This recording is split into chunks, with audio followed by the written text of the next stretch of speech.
Bismillahirrahmanirrahim. Alhamdulillahi rabbil alamin.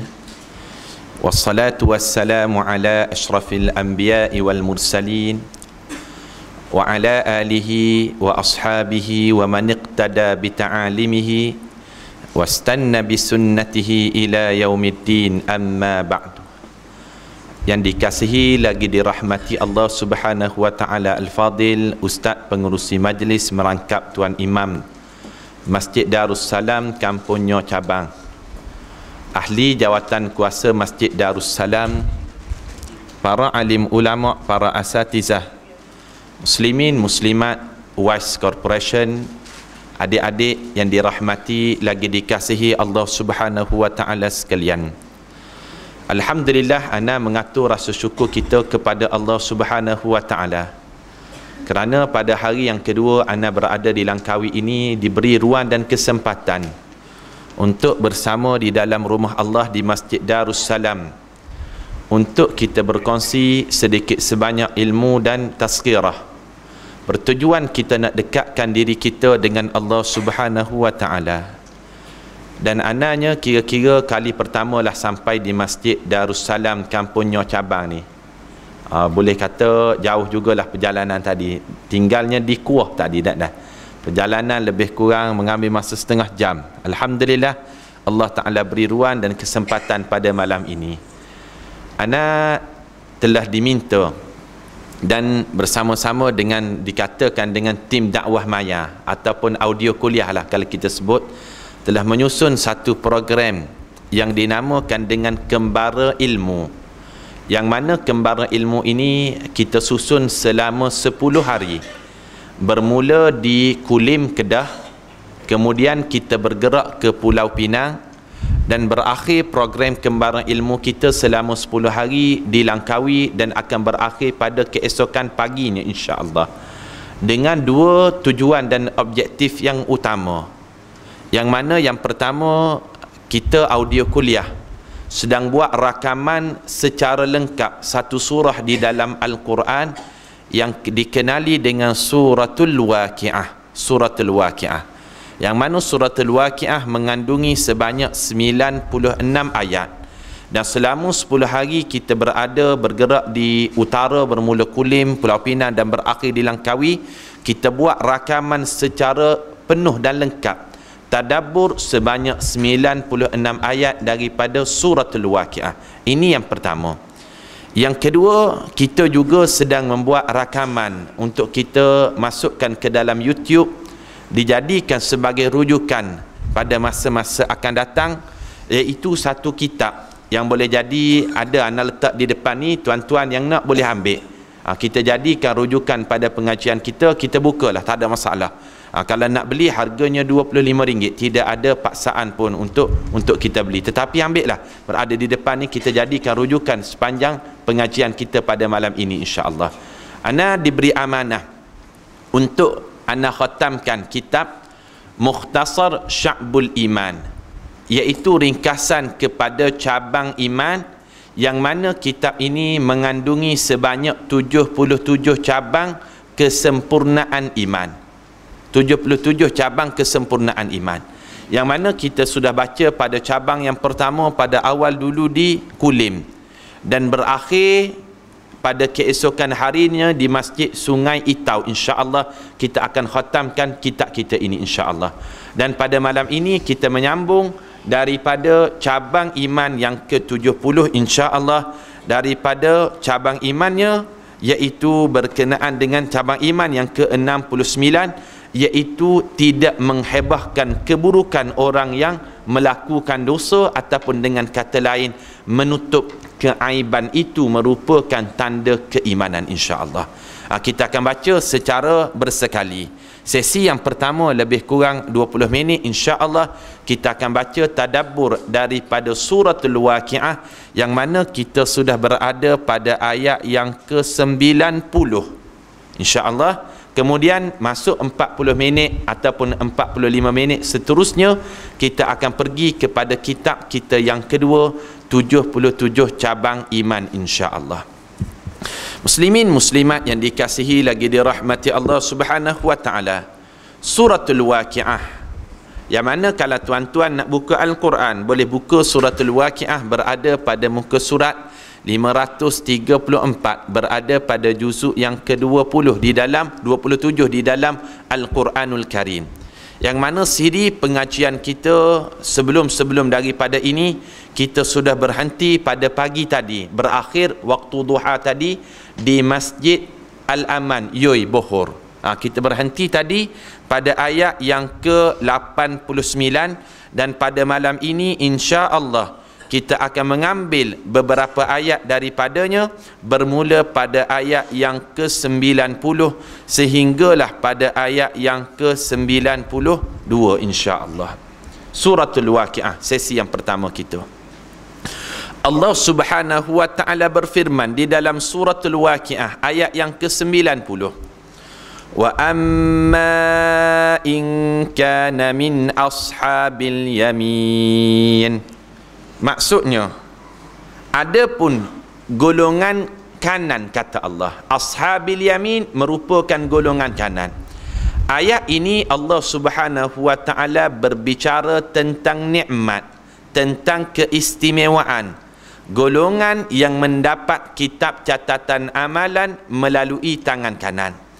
Kita tahu di padang mahsyar kita beriman, keimanan manusia bukan setakat kita beriman kepada Allah, tetapi kita beriman kepada 6 rukun iman yang lain, dan kita beriman kepada adanya hari kebangkitan. Kita dikumpulkan di padang mahsyar.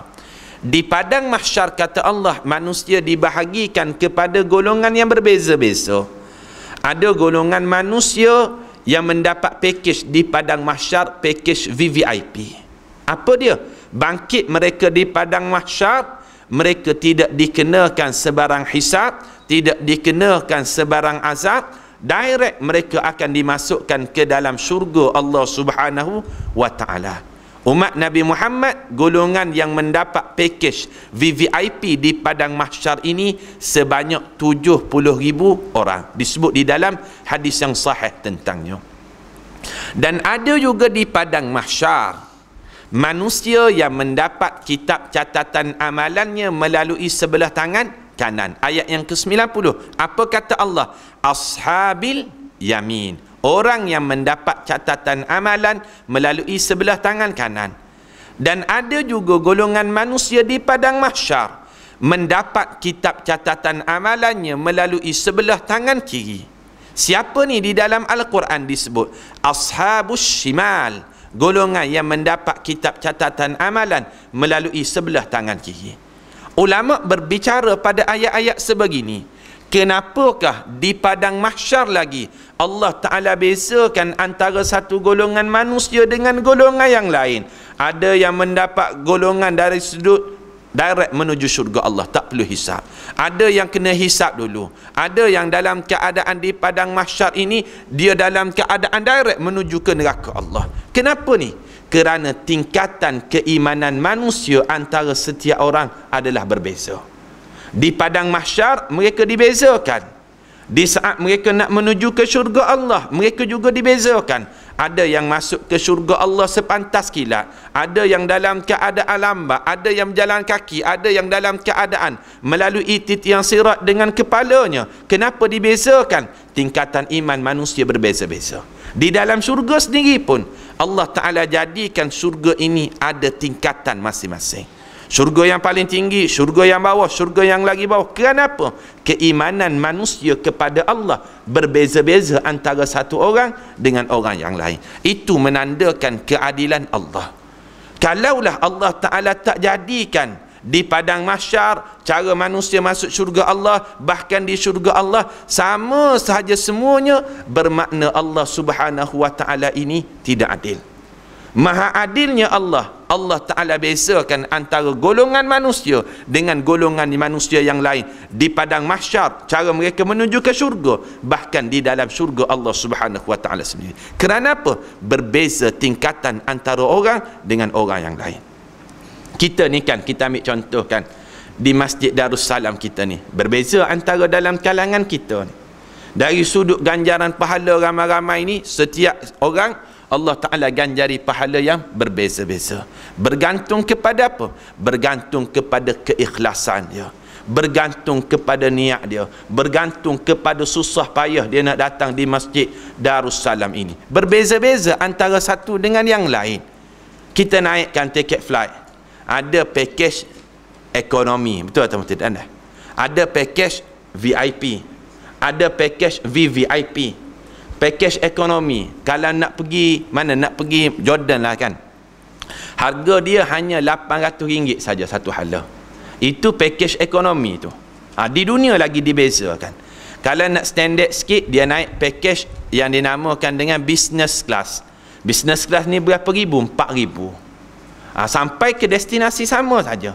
Tapi kalau nak upgrade lagi tiket, package first class. First class ni paling mahal lah, berapa ribu? Boleh jadi kalau Emirates, kalau flight Emirates harga je RM12,000. Semua sampai ke destinasi yang sama, tetapi package-nya berbeza antara orang dengan orang yang lain. Begitu juga syurga Allah. Allah Subhanahu wa ta'ala berbicara pada ayat yang ke-90 tentang golongan yang Allah Ta'ala jadikan mereka istimewa. Siapa dia? Ashabil yamin, orang yang mendapat kitab catatan amalan melalui sebelah tangan kanan dia. Bagaimana keadaan dia? Allah Subhanahu wa ta'ala menyebut pada ayat yang ke-91. Apa kata Allah? Fasalamul laka min ashabil yamin. Maka akan dikatakan kepada golongan manusia yang mendapat kitab catatan amalan melalui sebelah tangan kanan. Kita semua ni Allah Ta'ala sebut dalam Al-Quran, semua daripada kita akan dapat buku rekod kita masing-masing. Kita bukan kita yang catat, tapi siapa yang catat? Malaikat raqib, malaikat atid, kiraman katibin, kata Allah. Di padang mahsyar ada golongan manusia yang mendapat buku rekod dia lalu dia gembira. Ada di padang mahsyar mereka yang mendapat kitab catatan amalan melalui sebelah tangan kiri dia dalam keadaan mereka ini menyesal. Qalu ya wailana man ba'athana min marqadina hadza ma wa'ada ar-rahman wa sadaqal mursalun. Bila dia bangkit daripada kubur, dia tanya siapa yang bangkitkan aku? Allah Ta'ala sebut inilah janji aku yang bersifat dengan Ar-Rahman yang Maha Pemurah. Lalu di padang mahsyar kata Allah, wa wudi'al kitab fataral mujrimina musfiqina mimma fi wa yaquluna ya wailatana ma li hadzal kitab la yughadiru saghiratan wala kabiratan illa ahsaha. Bila aku letak saja kitab catatan amalan kepada pemilik masing-masing, ada dalam kalangan manusia siapa golongan yang mendapat melalui sebelah tangan kirinya, lalu dia kata ya wailatana ma li hadzal kitab, betapa celakanya aku bila aku dapat kitab catatan amalan aku. Ini akidah kita, ini keyakinan kita sebagai seorang mukmin. Allah Subhanahu wa ta'ala menyebut apabila manusia mendapat kitab catatan amalan dia melalui sebelah tangan kanan, insya-Allah kita semua insya-Allah. Apa kata Allah? Allah Ta'ala doakan kepada golongan ini dengan suatu doa. Doa ini bukan datang daripada manusia, tetapi ia datang daripada Allah Rabbul Jalil. Apa kata Allah? Fasalamul lak, maka selamat dan sejahteralah kamu selepas daripada ini. Subhanallah. Di padang mahsyar kata Allah, bila Allah Subhanahu wa ta'ala bagi saja kitab catatan amalan, pada ketika itu kita tak boleh kontrol tangan kita. Kita tak boleh nak hulur tangan kanan, tak boleh nak hulur tangan kiri. Yang menghulurkan ketika itu adalah amalan masing-masing. Amalan masing-masing. Al-yawma nakhtimu ala afwahihim wa tukallimuna aydihim wa tashhadu arjuluhum bima kanu yaksibun. Pada hari di padang mahsyar, aku akan tutup mulut kamu. Tangan kamu tak berkuasa, mulut kamu tak boleh bercakap, kaki kamu tak boleh bergerak, mulut kamu tak boleh nabahallah. Ketika itu kata Allah, bila aku tutup mulut kamu, yang bercakap ketika itu adalah wa tukallimuna aydihim, yang bercakap adalah tangan kamu menjadi saksi dalam kehidupan kamu. Yang akan menjadi saksi wa tashhadu, yang akan menjadi saksi arjuluhum, kaki-kaki kamu, kata Allah. Orang tanya, ustaz, bagaimana mulut nak bercakap, bagaimana tangan nak bercakap? Tangan ni mulut, tak ada bibir, tak ada gigi, tak ada lidah, tak ada. Dia rasa pelik bila Allah Ta'ala sebut tangan yang akan cakap. Dia tanya, tangan cakap macam mana? Mulut tak ada, gigi tak ada, lidah tak ada. Kita tengok radio dalam kereta kita, ada mulut ke radio tu? Tak ada, dah. Ada gigi ke radio tu? Tak ada. Ada lidah ke radio? Tak ada. Suara kita boleh dengar atau tidak? Suara kita boleh dengar.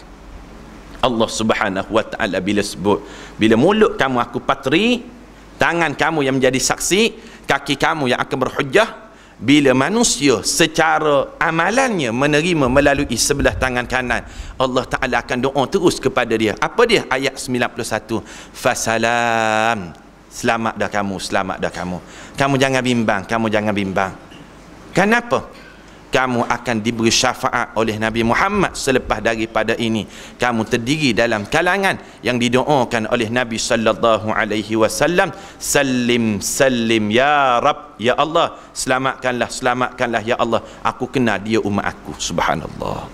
Moga-moga kita insya-Allah. Itu golongan yang dinamakan dengan Ashabul Yamin, mendapat suatu doa yang khusus daripada siapa? Daripada Allah Subhanahu wa ta'ala. Di mana? Di padang mahsyar, saat manusia dihakimi, golongan manusia insya-Allah kita semua dapat terima sebelah tangan kanan. Allah Ta'ala katakan fasalamul lak, kamu selamat dah, kamu selamat dah. Siapa yang selamat? Ashabil Yamin, orang yang mendapat kitab catatan amalan melalui sebelah tangan kanan. Subhanallah. Kemudian Allah Subhanahu wa ta'ala berfirman pada ayat yang ke-92. Apa kata Allah? Wa amma in kana minal mukadzibin ad-dallin.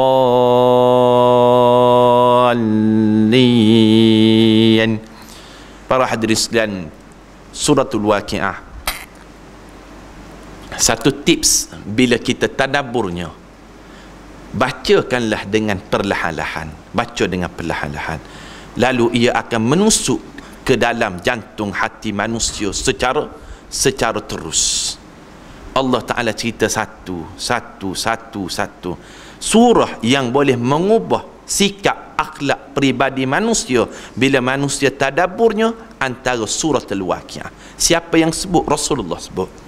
Rasulullah ni bila dia tadabbur surah Waqiah, bukan setakat akhlak Rasulullah, peribadi Rasulullah jadi berubah, bahkan rambut Rasulullah ni jadi beruban.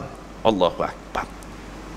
Kalau tuan-tuan ikut bermula ayat yang pertama lagi sehingga ayat 96, insya-Allah nanti kita akan melihat akan berlakunya perubahan sikap dalam diri kita. Allah Ta'ala cerita satu, memasakkan akidah, keyakinan di dalam diri manusia bahawasanya kamu semua akan berdepan dengan Allah Subhanahu wa ta'ala. Ayat 92 Allah Ta'ala katakan, adapun jika manusia ini ashabus shimal, terdiri dalam kalangan yang mendapat kitab catatan amalan melalui sebelah tangan kirinya, yang mana mereka mendustakan Rasulnya, mereka ini sesat, kata Allah.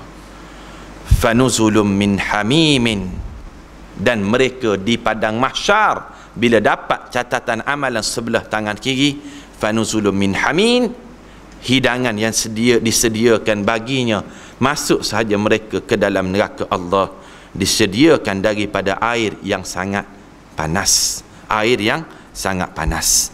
Kita berhenti pada ayat yang ke-93. insya-Allah berbaki lebih kurang 4 ayat lagi, insya-Allah 3 ayat daripada ayat tersebut kita akan khatamkan insya-Allah pada keesokan pagi pada waktu duha di Masjid Sungau Itau. Kita hadir beramai-ramai insya-Allah untuk majlis khatam suratul Waqiah. Ana akan sebut secara sepintas lalu bermula ayat yang pertama sehingga ayat yang ke-96, tema-tema besar yang berada di dalam suratul Waqiah insya-Allah. Sadaqallahul Azim. Kita beralih kepada kitab kita yang kedua, daurah kitab 77 cabang iman. Kalau tuan-tuan ada kitab di tangan masing-masing, kita buka pada cabang iman yang ke-69, berada pada muka surat 139. 139 cabang iman yang ke-69 bermakna berbaki lebih kurang 8 lagi cabang keimanan juga kita akan khatamkan pada waktu duha keesokan paginya di Masjid Sungai Itau. Anak akan review daripada cabang yang pertama sehinggalah kita akhiri kitab kita ini, insya-Allah. Dah minta kalau boleh tuan-tuan yang ada kelapangan masa, kita datang beramai-ramai di sana untuk majlis khatam dua objektif utama kita, satu kitab, satu lagi suratul Waqiah. Nak khatam kitab ni bukan mudah dah. Kadang-kadang mengambil masa bertahun kadang-kadang. Kalau masjid tu pengalaman kita, kalau nak khatam kitab kuliah sebulan sekali je. Nak khatam kitab ni memerlukan kepada 24 kali pertemuan. 24 kali pertemuan lebih kurang 2 tahun lah. Itu pun kalau tak ada miss. Kadang-kadang ustaz ni dia pergi umrah, dia balik kampung. Maknanya ambil masa 3 tahun. 3 tahun lah kalau kuliah sebulan sekali. Tapi kita alhamdulillah bila kita susun kembaran ilmu ini, kita cuba packkan masa sebanyak mungkin, ada 4 kali, ada 5 kali sehari. Alhamdulillah kita boleh khatamkan juga kitab nanti, insya-Allah. Cabang iman yang ke-69. Ana sebut sikit, banyak kali dah ana sebut apa itu iman. Iman menurut ahli sunnah wal jamaah dia mesti ada 3 komponen. Apa dia? Ma waqara fi qalbi wa iqraru bil lisani wa saddaqahu bil amal. Apa dia? Mesti diyakini dalam hati. Kita yakin, beriman. Kita beriman kepada apa? Beriman pada Allah, beriman pada Rasul, beriman pada malaikat, beriman pada kitab, beriman pada hari kiamat, beriman pada qada dan qadar. Itu hanya keyakinan yang tersemat di dalam jantung hati kita. Semua perkara ni tak nampak ni 6 rukun iman tadi. Kita kenal ke dalam kalangan kita ni dia beriman kepada qada dan qadar? Kita tak tahu. Kita tak kenal dalam kalangan kita ni adakah dia sudah beriman kepada malaikat? Kita boleh kenal? Kita tak boleh kenal. Lalu 6 rukun iman hanyalah komponen yang pertama daripada 3 perkara tadi. Hanyalah meyakini di dalam hati saja. Bagaimana nak dilafazkan dengan lisan? Mestilah diselarikan dengan rukun yang pertama dalam rukun Islam. Apa dia? Syahadah. Apa makna syahadah? Syahadah ini mengungkap, menyebut, menyaksikan, mengatakan dengan lisan. Apa dia kita sebut dengan lisan? Asyhadu an la ilaha illallah wa asyhadu anna Muhammadan Rasulullah. Itu disebut dengan lisan baru. Tidak lengkap lagi keimanan. Komponen iman dia ada 3. Hati, lisan, yang ketiga amal. Bagaimana amalan itu? Perlu diselarikan dengan 4 rukun Islam yang lain. Datangnya ibadat, salat, puasa, haji, zakat. Apabila rukun iman dan rukun Islam bergabung, itu ibarat pokok yang ada akar yang mengunjang sampai masuk ke dalam tanah yang dalam, dan pokok yang ada batang sahaja. Tak sempurna lagi. Innal ladzina amanu wa amilus salihah. Orang yang beriman mestilah dibuktikan dengan amal saleh. Apakah amalan saleh yang membuktikan seseorang itu sempurna imannya? Yang membuktikannya ini adalah 77 cabang iman, sebagaimana Nabi sallallahu alaihi wasallam menyebut al-imanu bid'un wa sittuna au bid'un wa sab'una syu'batan. Iman ini, kata Rasulullah, mestilah mengandungi sebanyak lebih 60 cabang ataupun lebih daripada 70 cabang. Inilah timbulnya 77 cabang iman. Sebab apa? Kerja ulama bila Rasulullah kata iman ni ada 60 lebih, iman ni ada 70 lebih, dia cari di manakah sebenarnya cabang keimanan. Bila dia ambil Al-Quran, bila dia kumpulkan hadis, cari satu, lalu Imam Baihaqi membuat suatu kitab namanya Syu'bul Iman, cabang kepada iman. Berapa jilid? 6 jilid. Subhanallah. Cetakan terbaru 10 jilid. Kalau 10 jilid senang ataupun tidak kita nak bawa di Masjid Darussalam? Senangkah? Payah tak dah? Tok Imam pikul kitab 10 jilid atas belakang dia. Tok Bilal 10 jilid. Setiap usaha 10 jilid. Kenapa? Nak belajar apakah itu cabang kesempurnaan iman.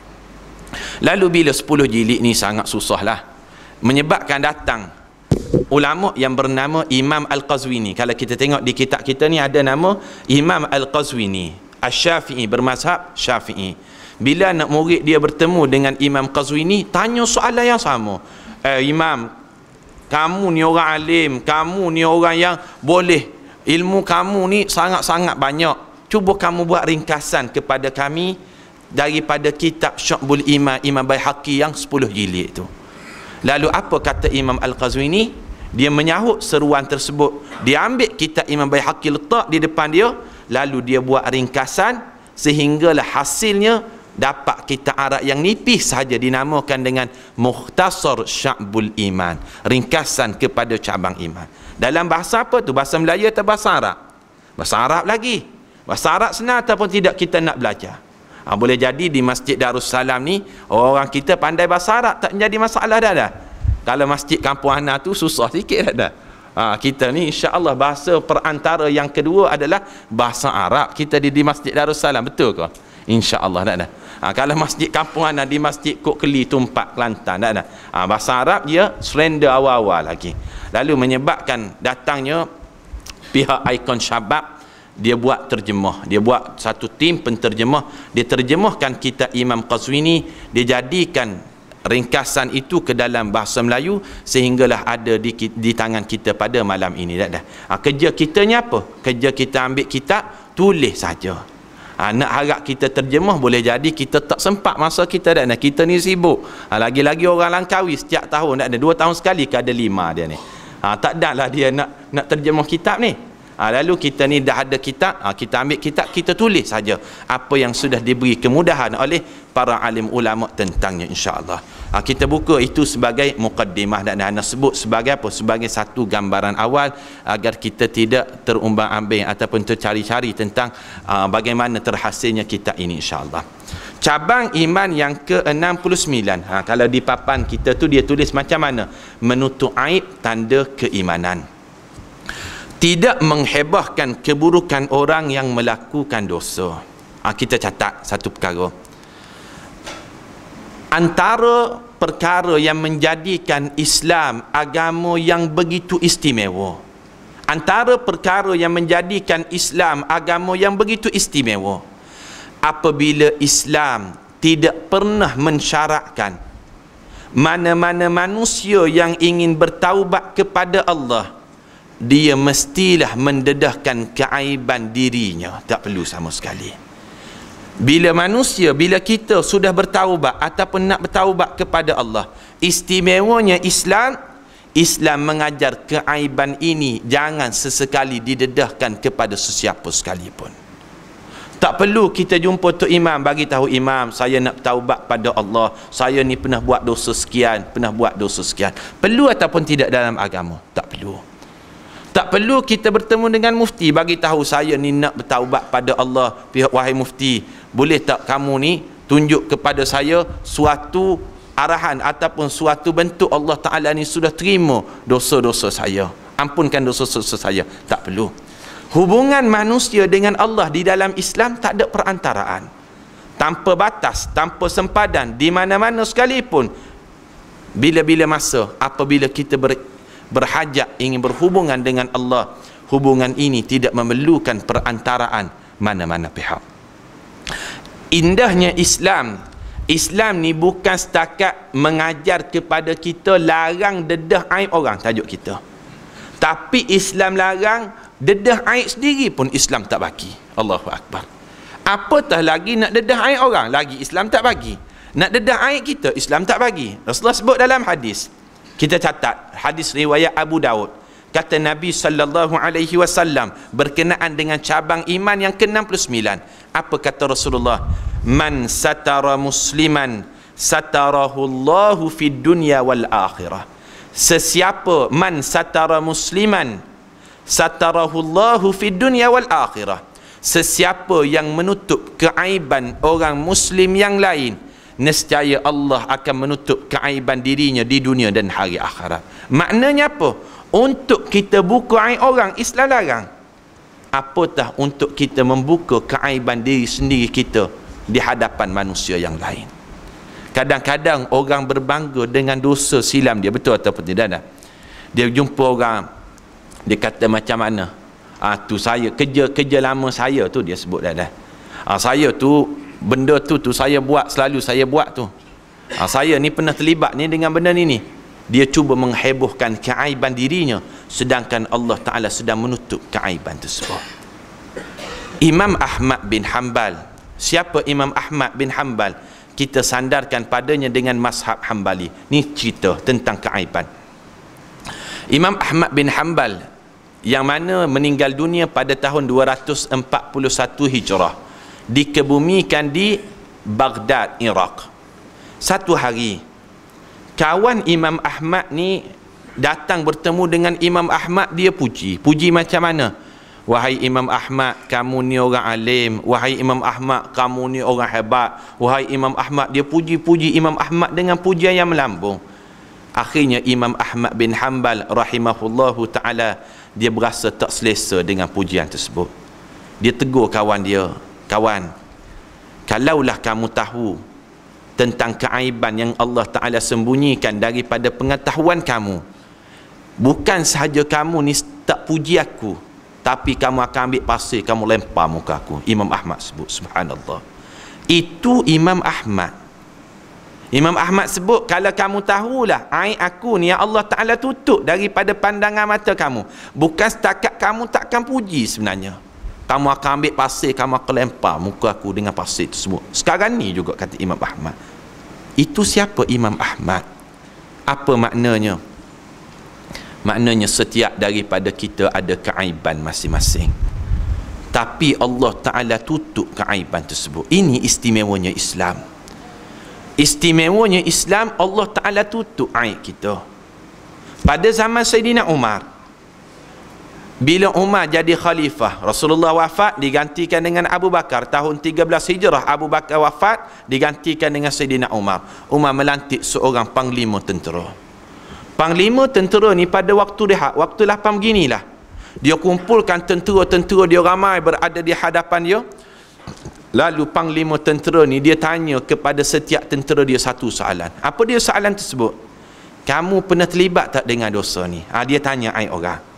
Dia tanya, kamu ni pernah terlibat tak dengan pelakuan ni? Dia tanya pelakuan orang pada masa silam, tentang buruk orang. Kamu ni pernah terjebak tak dengan amalan ni? Panglima tentera tanya pada tentera. Tentera ni agak-agaklah bila ditanya oleh panglima, dia akan jawab ataupun tidak? Dia akan jawab. Sebab apa? Ni bos dia, ni panglima dia. Masing-masing mengakui di hadapan panglima tentang keaiban diri masing-masing. Aku dulu pernah terlibat dengan dosa ni, aku dulu pernah lakukan perkara ni, aku dulu pernah buat perkara ni. Perlakuan panglima tentera yang bertanya, yang ingin mengetahui tentang aib dan dosa orang pada masa silam, sampai pada pengetahuan ketika itu Umar Al-Khattab radhiyallahu anhu sebagai khalifatul muslimin. Apa yang dilakukan oleh Sayyidina Umar? Serta-merta Sayyidina Umar mengambil keputusan memecat panglima tentera ini. Kenapa ni? Melakukan suatu perkara yang tidak pernah dituntut di dalam agama. Agama tidak pernah menuntut kepada mana-mana manusia yang sudah kembali kepada Allah, jangan sesekali kamu tanya tentang dosanya pada masa silam. Jangan sesekali kamu mendedahkan keaibannya pada masa silam. Kenapa? Tanda manusia ini telah sempurna iman. Dia tidak akan lagi cuba untuk bertanya, mendedahkan, mengetahui tentang dosa-dosa dan keaiban manusia yang lain pada masa silam mereka. Kenapa? Dia mengetahui aib dia Allah Ta'ala tutup. Kenapa dia perlu untuk mengetahui keaiban orang? Tidak perlu sama sekali. Subhanallah. Para hadirin sekalian, kita ni boleh hadirkan apa? Satu sebab je, Allah Ta'ala tutup aib kita. Betul atau tidak? Ana ni boleh bercakap pada malam ni satu sebab je. Kenapa? Allah Ta'ala tutup aib ana. Kalau tuan-tuan tahu keaiban yang ada pada diri ana yang cukup banyak, bukan setakat tuan-tuan tak nak dengar ana ceramah, ana kuliah, tuan-tuan akan ambil pasir, akan lempar muka ana. Tuan-tuan akan bocorkan tayar kereta ana. Kenapa? Kerana orang akan tahu kamu bercakap macam ni, yang kamu buat lain. Kerana Allah Ta'ala tutup keaiban kita inilah yang menjadikan pada pandangan mata manusia kita jadi mulia. Macam mana Ustaz? Teruskan ataupun apa? Teruskan. Para hadirin sekalian, perkara yang menjadikan Islam agama yang begitu istimewa dan begitu indah, pintu yang paling luas dalam Islam, Islam letakkan pintu taubat. Pintu taubat selagi mana hamba Allah Ta'ala ni ikhlas. Abu Jahal, siapa kita tak kenal dia? Manusia yang paling keras menentang Rasulullah. Siapa? Abu Jahal. Apabila Abu Jahal ni mati dalam perang Badar tahun 2 Hijrah bulan Ramadan, Abu Jahal ni dia lawan Rasulullah berapa lama? 15 tahun dia lawan Rasulullah. Bila Abu Jahal mati, anak Abu Jahal, nama apa anak Abu Jahal kita ingat? Nama apa? Nama apa? Nama Ikrimah bin Abu Jahal. Bila Abu Jahal mati, ayah dia mati, Ikrimah bin Abu Jahal masuk Islam. Bila Abu Jahal masuk Islam, bila Ikrimah masuk Islam, anak Abu Jahal, dia muncul antara sahabat yang terbilang, yang rapat dengan Nabi Muhammad sallallahu alaihi wasallam. Bagaimana Rasulullah menunjukkan ketika Ikrimah peluk Islam, sekalipun Rasulullah tak pernah tanya tentang apa ni, tentang ayah Ikrimah iaitu Abu Jahal, tentang keaiban ayah dia. Kenapa?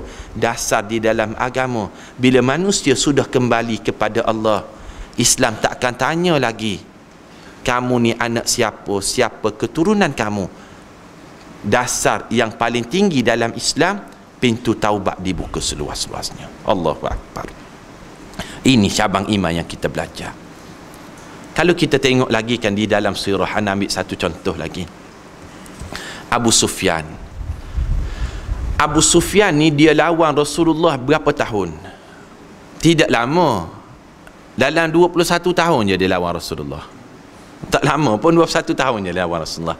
Di mana? 13 tahun di Mekah, 8 tahun di Madinah. Perancang perang Badar dengan Abu Jahal, siapa ni? Abu Sufyan ni lah. Perancang perang Uhud dengan Khalid bin Al-Walid, kita bacakan di dalam sirah, siapa ni? Abu Sufyan ni lah. Perancang perang Ahzab, 10,000 orang musyrikin Mekah pergi gempur bumi Madinah nak bunuh Rasulullah, siapa perancang dia? Abu Sufyan ni lah. Berapa tahun lawan Rasulullah? 13 tahun di Makkah, 8 tahun di Madinah. 13 campur 8 berapa tahun? 21. Lama 21 dah. Tapi pada tahun 8 Hijrah, dalam peristiwa Fathu Makkah, pembukaan kota Makkah, ketika itulah Rasulullah masuk ke bumi Makkah. Rasulullah sebut macam mana? Man dakhala baitullahil haram fahuwa amin. Mana-mana orang yang pergi berlindung masuk ke dalam Masjidil Haram, aku takkan kacau dia, aku bagi jaminan keamanan, keselamatan pada dia. Tiba-tiba Rasulullah sebut, wa man dakhala baita Abu Sufyan fahuwa amin. Mana-mana orang yang pergi berlindung di rumah Abu Sufyan, aku bagi jaminan juga kepada dia, keselamatan dia akan dilindungi. Rasulullah memuji Abu Sufyan dengan meletakkan rumah Abu Sufyan sama taraf dengan Masjidil Haram, sedangkan Abu Sufyan ketika itu belum Islam. Allahu Akbar. Manusia ni, orang ni kan, bila pujian itu tepat ke jantung hatinya, dia akan suka ataupun tidak? Dia akan suka. Abu Sufyan belum Islam, tapi bagaimana pendekatan politik Rasulullah yang meletakkan Masjidil Haram dengan rumah Abu Sufyan sama taraf. Siapa yang pergi berlindung dalam peristiwa pembukaan kota Mekah di dua tempat ini, Rasulullah takkan kacau, beri jaminan keamanan. Kenapa? Abu Sufyan ini merupakan pemimpin bagi masyarakat musyrikin di Mekah. Rasulullah meraihkan jawatan tersebut. Allahu Akbar. Kena pujian Rasulullah tepat ke jantung hatinya. Abu Sufyan peluk Islam. Bila Abu Sufyan peluk Islam, dia sempat bersama dengan Rasulullah berapa tahun je? Kurang 3 tahun. Rasulullah wafat tahun 11 Hijrah, dia masuk Islam tahun 8 Hijrah. 9, 10, 11, kurang 3 tahun sempat bersama dengan Rasulullah sebagai sahabat seorang yang Islam. Dia lawan Rasulullah selama 21 tahun. Sekalipun Rasulullah tidak pernah mendedahkan keaiban Abu Sufyan, walaupun Abu Sufyan lawan Rasulullah selama 21 tahun, Rasulullah tak pernah tanya pun pada Abu Sufyan, wahai Abu Sufyan, kamu jangan lupa 21 tahun kamu lawan aku. Kenapa? Menutup keaiban manusia yang lain. itu merupakan lambang kesempurnaan iman. Ini hadis ataupun ayat yang kita nak baca pada malam ini, insya-Allah. Tuan-tuan, buka pada muka surat 139. Kita tengok apa firman Allah Subhanahu wa taala tentang cabaran iman yang ke-69 ini. A'udzu billahi minasyaitonir rajim. Innal ladzina yuhibbuna an tashi'al fahishatu fil ladzina amanu lahum 'adzabun alimun fid dunya wal akhirah. Maksudnya, sesungguhnya orang yang suka menghebah tuduhan buruk di kalangan orang yang beriman. Apa maknanya? Buka aib orang, dedah aib orang, cerita keburukan orang. Allahu Akbar. Allah Subhanahu wa taala sebut, bagi mereka azab yang tidak terperi sakitnya di dunia dan hari akhirat. Di dunia apa azabnya? Maknanya tidak ada orang lagi percaya pada dia. Dia sedang menjatuhkan maruah kepercayaan orang pada dirinya. Apa maknanya? Dia temu dengan si A, dia akan dedahkan aib si B. Dia bertemu dengan si B, dia akan dedahkan aib si A. Lama kelamaan dia akan terkena dengan satu azab. Dia hilangkan maruah aib mukanya sendiri, tak ada lagi orang percaya kepada dia. Dia akan memutuskan silaturahim antara satu dengan yang lain. Itu di dunia. Dia mula hilang maruah. Dia datang je, orang sebut macam mana ni? Ni tak boleh percaya, ni tak boleh percaya ni. Kita bercakap dengan dia, hari ni dia bercakap depan kita lain, di belakang kita dia dedah keaiban kita. Itu azab di dunia. Dia nak bertemu dengan orang akan kata betul, macam mana ni? Ini tak boleh pakai ni, dia khianat. Kalau kita cerita pada dia, dia akan sabar pada orang lain. Itu azab di dunia, kata Allah. Azab di hari akhirat, mereka akan diberikan dengan azab yang tidak terperi pedihnya. Dia tidak akan mampu menanggung yang dinamakan dengan azab api neraka tersebut. Jelas tak? Siapa ni? Orang yang bawa cerita buruk terhadap seseorang yang lain, mendedahkan aib orang. Kemudian daripada hadis kita tengok sebentar.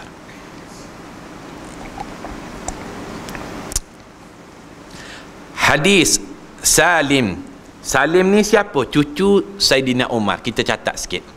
Dalam kitab kita ataupun dalam rujukan kita, Salim di sini merujuk kepada cucunda Saidina Umar daripada anak Saidina Umar yang bernama Abdullah bin Umar. Kita kenal sahabat Rasulullah sallallahu alaihi wasallam dan tabi'in. Daripada hadis Salim bin Abdullah. Abdullah ni siapa? Anak Saidina Umar. Abdullah bin apa? Bin Umar. Umar ni siapa? Merupakan khalifah Islam yang kedua. Masuk Islam pada tahun 27 ataupun tahun ke-6 kenabian, ketika umur Saidina Umar ketika itu umur berapa tahun Saidina Umar peluk Islam? Boleh jawab ke Masjid Darussalam kita ni? Umar peluk Islam pada umur berapa tahun? Umur berapa? Umur berapa? Boleh tanya ke? Boleh jawab, kita bagi hadiah malam ni. Tak boleh jawab? InsyaAllah boleh dah. Bukan tak boleh jawab, tapi tak ingat dah. Tak ingat. Umur 27 tahun kita catat. Umur 27 tahun ketika tahun ke-6 kenabian. Tahun ke-6 kenabian. Maksudnya umur Rasulullah ketika itu 46 tahun. Umur Saidina Umar 27 tahun. Berapakah beza antara umur Rasulullah dengan Saidina Umar? Matematik sikit soalan malam ni. Umar masuk Islam umur 27 tahun. Ketika itu umur Rasulullah 46 tahun. Berapakah beza umur Rasulullah dengan Saidina Umar? Berapa? 19 tahun beza umur dia. Dah. Kita catat sikit di dalam rujukan kita. Hadis Salim. Salim ni siapa? Salim ni cucu bin Abdullah. Abdullah ni siapa? Abdullah merupakan anak. Umar ni siapa? Merupakan sahabat Nabi SAW. Apa kata mereka dalam keadaan hadis ini diriwayatkan daripada Sayyidina Umar. Apa kata Nabi SAW? Kita baca hadis dia. Al-muslimu akhul muslim. Orang yang Islam ataupun orang Islam itu, kata Rasulullah, dia bersaudara dengan orang Islam yang lain. Saudara apa? Saudara seakidah. kita ini walaupun dari sudut keturunan boleh jadi keturunan berbeza, bangsanya bangsa yang berbeza, tempat-tempat yang berbeza, tetapi kita diikat dengan kalimah la ilaha illallah. Kalimah la ilaha illallah itu kalimah yang mengikat kita, yang akan memasukkan kita ke dalam syurga Allah bersama-sama kelak, insya-Allah. Kata Nabi sallallahu alaihi wasallam, al-muslimu akhul muslim. Orang Islam itu dia bersaudara antara satu dengan yang lain. La yadhlimuhu, dia tidak akan buat zalim pada saudara dia. Apa maknanya? Kita kan kalau adik-beradik kita, adik kita, kakak kita, abang kita, sanggup ke kita nak buat zalim pada dia? Tak sanggup. Sebab apa tak sanggup? Kerana ia merupakan saudara darah daging kita. Orang Islam dia diikat kalimah la ilaha illallah. Dan bila sesama Islam, Rasulullah menyebut sepatutnya dia tidak akan menzalimi saudara seakidah ini. Itu yang pertama. Yang kedua, kata Nabi sallallahu alaihi wasallam, wala yuslimuhu, dan dia tidak akan biarkan saudara seakidahnya ini dizalimi antara satu orang dengan pihak yang lain. Yang pertama, dia tak buat zalim pada orang. Yang kedua, bila dia tengok saudara dia dizalimi, dia tidak akan biarkan saudara dia ini dizalimi. Dengan cara macam mana? Tiga. Dengan cara macam mana? Tiga. Yang pertama, dia akan guna kuasa dia. Yang kedua, dia akan guna macam mana? Macam mana yang kedua? Yang kedua, dia guna pendekatan nasihat. Pendekatan nasihat. Yang ketiga, kalau nasihat tidak jalan, dia akan tolong saudaranya dizalimi ini menggunakan pihak yang lain. Tak kisahlah pihak polis ataupun pihak macam mana sekalipun, dia akan guna pihak yang jalan. Ini tiga cara di dalam kita menolong orang yang dizalimi. Kalau dia ada kekuasaan, dia ni siapa ni? Abang Long, kawasan Nyo Cabang, dah. Dia tengok saudara dia dizalimi, dia akan pergi pukul. Kamu jangan main dengan kamu jangan buat zalim. Ni saudara aku, saudara seakidah. Kalau kamu berani berlawan dengan aku. Ini cara kita menolong anak dah. Orang terkenal ni siapa ni? Ni merupakan ayahanda kawasan Nyo Cabang. Orang takkan kacau sama sekali. Ini cara kita menolong saudara kita. Lalu kata Rasulullah sallallahu alaihi wasallam, wa man kana fi hajati akhihi kana Allahu fi hajatihi. Sesiapa yang membantu menyempurnakan hajat saudaranya, maka Allah menyempurnakan hajatnya. Apa maknanya? Contoh kan, kawan kita pesan nak datang kuliah maghrib daurah kitab 77 cabang iman, datang sekali lah. Saya ni tak ada kereta, dengan nak naik motor takut hujan malam-malam. Kita ni macam mana? Kita mudahkan urusan dia, ambil kereta kita jemput kawan kita, saudara kita, datang bersama-sama. Allah Ta'ala akan mudahkan pula hajat-hajat kita yang lain. Itu maksud dia dah. Jelas ke? Kemudian kata Nabi sallallahu alaihi wasallam, wa man farraja an mu'minin qurbatan farrajallahu anhu biha qurbatan min qurabi yaumil qiyamah. Kemudian Rasulullah menyebut, sesiapa yang melepaskan sesuatu kesukaran daripada seorang mukmin, Allah akan melepaskan kesukaran hari kiamat daripadanya. Apa maknanya? Ini menunjukkan adanya syafaat daripada orang yang beriman. Syafaat orang beriman di mana? Di dalam syurga Allah Subhanahu wa taala kelak. Syafaat orang beriman ni, contohkan kita sesama kita bila tuan-tuan masuk syurga Allah, lalu cari mana ustaz orang ni, tak ada dalam syurga, wal iyazbillah. Lalu macam mana kita akan sebut, ya Allah, ustaz Wan dulu dia pernah ajar kami, pernah berkongsi dengan kami kitab 77 cabang iman. Kami cari dia dalam syurga, kami tak jumpa. Boleh ataupun tidak, ya Allah, kamu masukkan dia bersama dengan kami di dalam syurga. Ada ataupun tidak syafaat orang beriman? Ada. Kenapa? Kerana pertalian antara kita ini tidak terhad di dunia, bahkan di dalam syurga sekalipun. Disebut di dalam hadis demikian. Kemudian kata Nabi sallallahu alaihi wasallam, wa man satara musliman satarahu Allahu yaumal qiyamah. Dan sesiapa yang menutup keaiban orang muslim yang lain, nescaya Allah Ta'ala akan menutup keaiban dirinya di dunia dan hari akhirat, kata Allah Subhanahu wa Ta'ala, di hari akhirat. Itu cabang iman yang ke-69. Kita pergi pada cabang iman yang ke-70. Cabang iman yang ke-70. Cabang iman yang ke-70 ini apa dia? Sabar di atas musibah dan sabar menahan diri daripada melakukan ataupun daripada kehendak nafsu. Ada dua sabar ketika ditimpa musibah dan sabar menahan diri daripada kehendak nafsu. Sabar ni bukan satu perkara yang mudah, betul atau benar dah? Kadang-kadang ustaz dia mengajar bab sabar di masjid. Nak balik daripada kuliah tu tengok selipar dia hilang, tak dah? Hilang sabar dia. Bukan satu benda yang mudah, betul atau tidak? Ada dah. Tetapi kita kena cuba juga, kita kena cuba. Bahkan pada zaman Nabi SAW dalam bab sabar ni, ketika mana Nabi SAW dia lalu satu kubur. Hadis ni hadis riwayat Anas bin Malik. Bila Rasulullah lalu satu kubur di Madinah, Rasulullah tengok seorang perempuan ni sedang menangis di atas kubur. Menangis kerana apa? Anak dia meninggal dunia. Rasulullah pun dia pergi dekat kepada perempuan tersebut. Lalu kata Rasulullah, ittaqillaha wasbiri. Wahai perempuan, hendaklah kamu bertakwa kepada Allah dan sabarlah kamu kepada Allah di atas musibah ini. Lalu perempuan yang sedang menangis di atas kubur, dia berpaling muka dia kepada Rasulullah. Lalu dia sebut macam mana? Ilaika anni, kamu pergi jauh daripada aku. Kenapa? Fa innaka lam tusab bi musibati, kamu tidak ditimpa ujian musibah sebagaimana aku ditimpa musibah pada saat ini. Kamu nak cakap sabar senanglah wahai lelaki.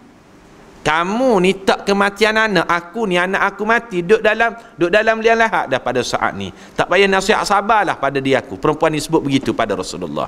Walam ya'rifhu, dalam hadis disebut dia tak kenal pun yang dia halau itu adalah Nabi Muhammad sallallahu alaihi wasallam, merupakan Perdana Menteri di Madinah. Allahu Akbar. Boleh jadi perempuan tersebut dia tak tengok buletin utama TV 3 pukul 8 tak ada. Tak ada TV boleh jadi masa tu, tak ada. Kalau ada TV dia kenal ni Rasulullah. Kita kan sekarang kita kenal siapa dia halau ni sebab dia tak kenal Rasulullah. Rasulullah ni bila dia halau, dia balik ke rumah dia. Bila dia Rasulullah balik, hadis yang sahih tentangnya dalam Riyadhus Salihin dalam bab sabar, ambil hadis ini. Bila Rasulullah dihalau, Rasulullah balik. Lalu orang yang bersama dengan Rasulullah sebut macam mana? Sebut pada wanita tersebut, innahun nabi. Wanita, perempuan yang kamu halau, kamu tahu tak siapa? Itu adalah merupakan Nabi Perdana Menteri kita di Madinah. Terkejutnya wanita tersebut, dia berlari je, dia masuk ke dalam rumah Rasulullah. Ketika itu rumah Rasulullah tak berkunci. Lalu dia sebut macam mana? Ya Rasulullah, ka'anni lam a'rifhu, sesungguhnya aku tak kenal kamu. Kamu ni siapa sebenarnya?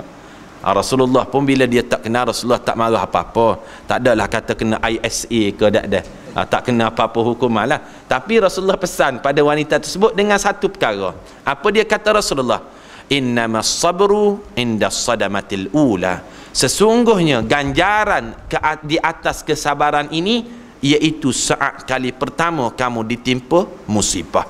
Itu ganjaran yang paling banyak Allah Ta'ala nak bagi kepada kamu sekiranya kamu bersabar ketika ditimpa musibah. Bila kamu meraung, bila kamu bertempik, bila kamu ini tak puas hati dengan takdir Allah, ketika tu ganjaran pahalanya tak ada dah lah. Tak ada dah lah. Bersabar macam mana? Ketika saat pertama kita ditimpa musibah, lalu kita menyebut inna lillahi wa inna ilaihi raji'un. Ya Allah, ni semua milik kamu. Anak aku, kereta aku, rumah aku, harta aku, hakikatnya ini semua adalah milik kamu. Kamu bagi pinjaman saja sekejap di dunia ini. Bila ia merupakan milik kamu, kamu nak balik, kamu tidak perlu notis apa-apa, kamu boleh ambil. Ia merupakan hak mutlak kamu, ya Allah. Itu ganjaran di atas kesabaran ketika kali pertama ditimpa musibah. Kita baca huraiannya insya-Allah. Firman Allah Subhanahu wa taala, wasta'inu bis-sabri was-salah, mintalah pertolongan dengan jalan sabar dan mengerjakan salat, kata Allah.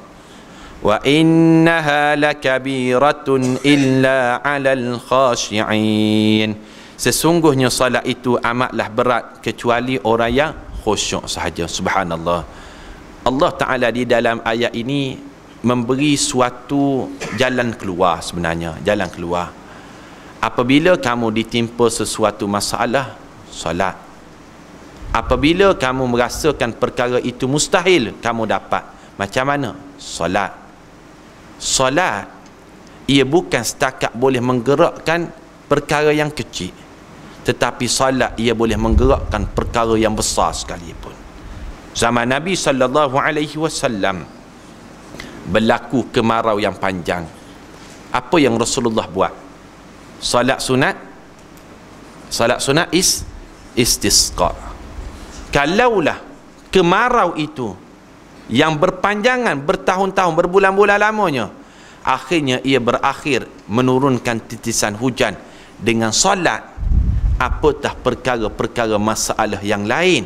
Sangat mudah sahaja Allah Subhanahu wa Ta'ala nak kabulkan permintaan manusia, dengan syarat kamu sabar, redha kepada apa yang sedang berlaku, kemudian kamu dirikan salat.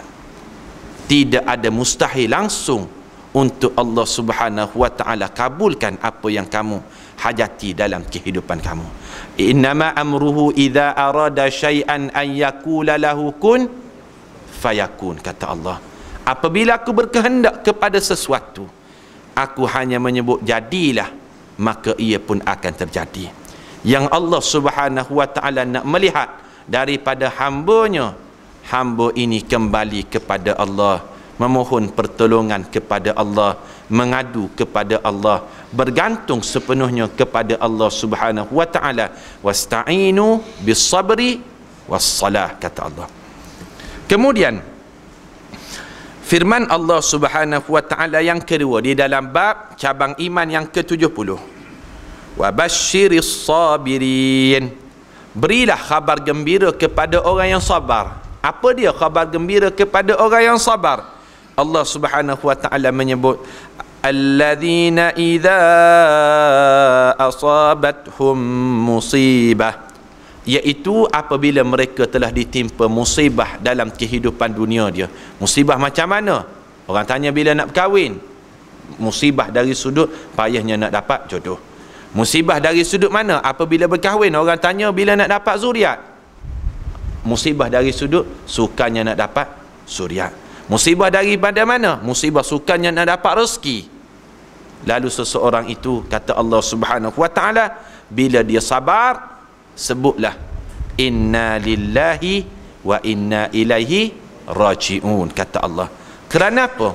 Ulaika alaihim salawatum min rabbihim wa rahmah wa ulaika humul muhtadun. Sesungguhnya, kata Allah, sesungguhnya kami kepunyaan Allah, dan kepada Allah kami akan dikembalikan. Mereka itulah orang yang dilimpahi dengan kebaikan daripada Tuhan mereka serta rahmatnya, dan mereka itulah orang yang dapat petunjuk hidayah daripada Allah Subhanahu wa Ta'ala.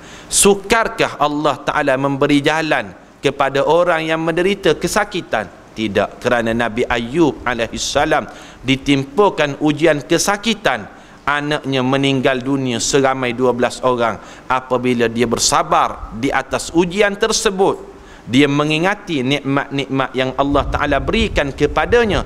Bukan setakat Allah Ta'ala menyembuhkan dirinya, dikembalikan kesihatan, tetapi anaknya yang meninggal seramai 12 orang, Allah Ta'ala gantikan 2 kali ganda. Anaknya itu mendapat sebanyak 24 orang zuriat selepas Allah Ta'ala kembalikan kesihatannya. Sukarkah bagi Allah memberikan jalan kepada orang yang mengharapkan zuriat, sedangkan Nabi Ishaq, Nabi Zakaria alaihissalam, di saat dia sudah tua, apabila memohon kepada Allah, Allah Ta'ala mengurniakan kepadanya Ishaq. Sukarkah bagi Allah untuk memberikan jalan kepada Nabi Ibrahim alaihissalam? Nabi Ibrahim, bukan Nabi Zakaria, Nabi Yahya tadi. Nabi Ibrahim alaihissalam di saat umurnya sudah mencecah puluhan tahun hingga mencecah ratusan tahun hampirnya, apabila dia ingin mendapatkan seorang zuriat yang bernama Ishaq, Allah Subhanahu wa Ta'ala memberikan daripada rahim isterinya yang bernama Hajar, yang asalnya mandul, akhirnya Allah Ta'ala berikan daripada rahim isteri yang dikatakan mandul itu zuriat yang bernama Ishaq. Allah Subhanahu wa Ta'ala hanya nak melihat darjat kesabaran manusia, dan Allah Ta'ala ingin melihat manusia kembali kepadanya, meminta kepada Allah Subhanahu wa Ta'ala. Tidak ada apa yang mustahil di dunia ini. Apabila Allah Subhanahu wa Ta'ala berkehendak, kun fayakun, maka ia akan terjadi. Kemudian firman Allah Subhanahu wa Ta'ala yang ketiga, innama yuwaffas sabiruna ajrahum bighairi hisab. Sesungguhnya orang yang bersabar sahajalah yang akan disempurnakan pahala mereka tidak terkira, bighairi hisab, tanpa ada ganjaran. Kerana apa? Sabar ini merupakan sifat dalaman yang bertunjang kukuh di dalam hati manusia. Tidak ada amalan-amalan yang paling disukai oleh Allah Subhanahu wa Ta'ala melainkan amalan perkara tersebut tidak diketahui oleh manusia. Apa dia perkara yang tidak diketahui oleh manusia? 3. Yang pertama, puasa. Puasa ini kata Allah Subhanahu wa Ta'ala, ganjarannya aku sendiri yang beri ganjaran. Tidak ada manusia ataupun tidak ada skala maksimum untuk aku berikan ganjaran kepada orang yang berpuasa. Kata Allah, as-siyamu li, orang yang berpuasa ini hanyalah semata-mata untuk aku. Wa ana ajzibih, dan biarlah aku sendiri yang memberi ganjaran kepada orang yang berpuasa. Yang kedua, amalan yang tidak diketahui oleh mana-mana manusia, iaitu husnuzan billah. Manusia yang berhusnuzan billah, ganjarannya ini Allah Subhanahu wa Ta'ala memberi ganjaran dengan sebaik-baiknya tanpa ada sebarang skala yang paling maksimum. Allah Ta'ala boleh bagi ganjaran yang paling banyak tentangnya. Bahkan gandaan pahalanya ini berpuluh ribu, ratusan ribu, berjuta sekalipun tidak diberikan suatu skala yang maksimum. Bagaimana nak berhusnuzan? Ma'rifatullah, kita kenal Allah, lalu kita akan mula berhusnuzan dengan Allah. Dan yang ketiga, amalan yang paling disukai oleh Allah, yang mana ganjarannya ini tanpa ada sebarang batasan, sempadan, tidak ada skala maksimum, iaitu kesabaran. Kerana ia bertunjang kukuh di dalam hati manusia. Tidak ada manusia mengetahui ketinggian darjat kesabaran yang ada pada diri seseorang. Sebab itu Allah Ta'ala menyebut, innama yuwaffas sabirun, ganjaran kepada orang yang sabar, bertunjang di dalam hatinya, dia sabar kepada Allah. Ajrahum bighairi hisab, ganjarannya ini kata Allah tidak terkira. Maknanya apa? Bukan 10, bukan 20, bukan 100 ribu, bukan 200 ribu, bahkan ia boleh mencecah jumlah infinity. Tidak ada jumlah untuk meletakkan perkara tersebut. Subhanallah. Itu daripada ayat Al-Quran. Seterusnya daripada hadis Abu Sa'id Al-Khudri, semoga Allah Ta'ala meradainya. Kita baca dah. Muka surat 141. Ja'a unasun minal ansari fasa'alu Rasulullah sallallahu alaihi wasallam fa'atahum qala faja'ala la yas'aluhu ahadun minhum illa a'tahu hatta nafida ma 'indah thumma qala lahum hina anfaqa kulla shay'in 'indah ma yakunu 'indana min khairin falan naddakhirahu 'ankum fa innahu man yasta'fif yu'iffahu Allah wa man yastaghni yughnihillah wa man yatasabbar yusbiruhullah wa lan tu'tu ata'an khairan wa awsa'a minas sabri. Kata Nabi sallallahu alaihi wasallam, sekumpulan golongan Ansar. Siapa golongan Ansar? Golongan yang berasal daripada Madinah Al-Munawwarah, datang meminta sesuatu kepada Rasulullah sallallahu alaihi wasallam, lalu Rasulullah bagi kepada mereka. Beliau berkata, Rasulullah menyebut, tidak ada seorang pun dalam kalangan mereka yang meminta sesuatu kepada baginda melainkan baginda memberinya sehingga tiada apa-apa di sisi Nabi sallallahu alaihi wasallam. Hadis ini menunjukkan Rasulullah ini orang yang kaya. Jangan kita sangkakan Rasulullah orang yang miskin dalam keadaan tidak ada harta apa-apa, tidak. Tetapi kekayaan Rasulullah digunakan seluruhnya untuk agama. Bagaimana mungkin orang yang miskin dia boleh bagi pada orang? Betul atau benar?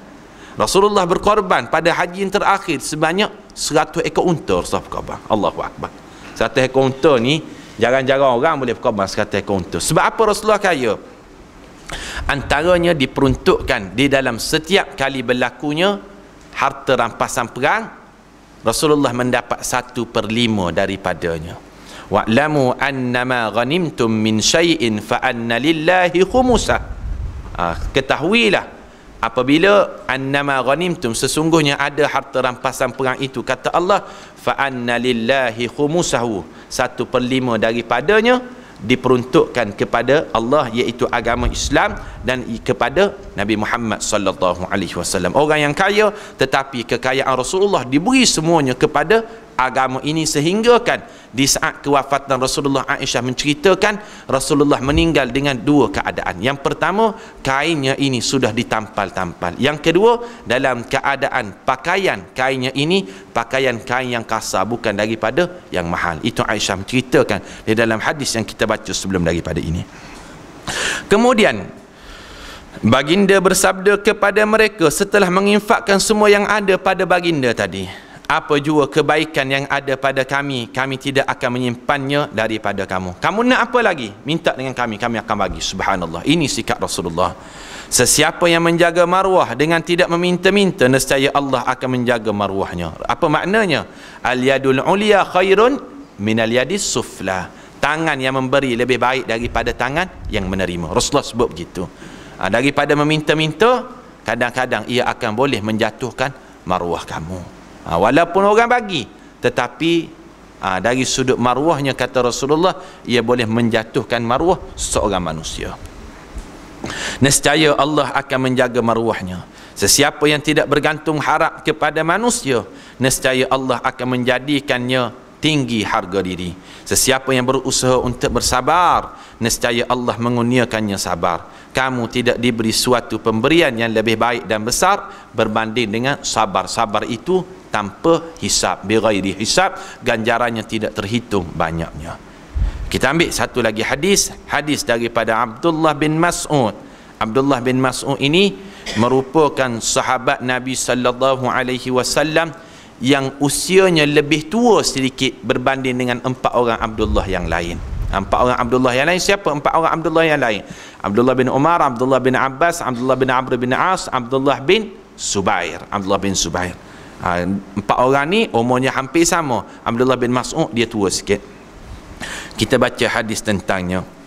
Dakhaltu ala Rasulillah sallallahu alaihi wasallam wa huwa yu'iku wa'kan shadida. Faqultu innaka latu'ak wa'ka ar-rajulaini. Faqal ajal u'ika kama yu'ika rajulani minkum. Qal faqultu dhalika bi anna laka ajraini. قال أجل وما من مسلم يصيبه أذى من مرض فما سواه إلا حط الله به من سيئاته كما تحط الشجرة ورقها.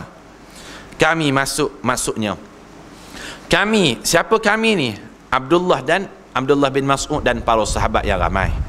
Kami masuk menemui Rasulullah yang sedang demam panas.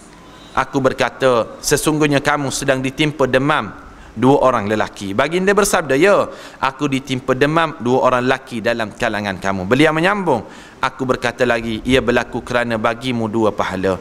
Baginda bersabda, benar, tiada seorang Muslim yang ditimpa sesuatu yang menyakitkan seperti penyakit, dan selain itu melainkan Allah menggugurkan dosanya seperti pokok menggugurkan daunnya. Daun pokok kan, bila dia gugurkan daun, itu bukan bermakna dia nak mati, sedangkan ia hanyalah nak menumbuhkan tunas-tunas yang baru, nak menumbuhkan tunas-tunas yang baru. Begitu juga manusia, apabila diberi ujian dari sudut kesihatan, dia bersabar dengan ujian tersebut, dia kembali kepada Allah. Allah sedang mengangkatkan darjat dia, dan Allah Ta'ala juga sedang menghapuskan dosa-dosa kecil dia. Bolehkah kita pergi satu lagi dah insya-Allah? Last dah. 9 kita berhenti. Zuhud dan tidak panjang angan-angan. Allah Subhanahu wa ta'ala berfirman, fahal yanzuruna illa as-sa'ata an ta'tiyahum baghtah faqad jaa'a asyratuha. Maka tidak ada lagi mereka tunggu melainkan saat kiamat yang akan datang kepada mereka secara mengejut, kerana sesungguhnya tanda-tanda kedatangannya ini telah muncul. Apa maknanya? Maknanya manusia ini bukan hanya menanti bila kiamat, tetapi yang lebih penting, ma'adatta fiha, apa persediaan kamu untuk bertemu dengan hari kiamat tersebut. Itu maknanya. Hadis daripada Anas bin Malik, banyak kali dah kita bertemu Anas bin Malik.